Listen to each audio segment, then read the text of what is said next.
વડોદરા જિલ્લામાં માવઠાના મારના કારણે ખેડૂતોની હાલત કફોડી બની છે। આફત બનીને વરસેલા આ કમોસમી વરસાદે ડભોઈ પંથકમાં ખેતી પાકને ભારે નુકસાન પહોંચાડ્યું। ખેતરમાં તૈયાર થયેલા પાક પર વરસાદી પાણી ફરી વળતા ખેડૂતોના મુખમાં આવેલો કોળિયો છીનવાયો છે।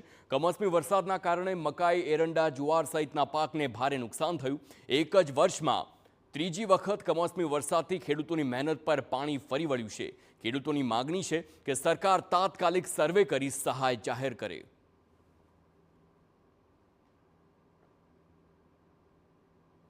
સમગ્ર ડભોઈ પંથકમાં મકાઈ છે, જુવાર છે, ખરીઓમાં પડેલા દિવેલા છે, ઘણા પાકોને એટલું બધું નુકસાન થયું છે, મકાઈઓ સૂઈ ગઈ છે, જેથી ખેડૂતોને આજે પરિસ્થિતિ દયનીય કથળી ગઈ છે।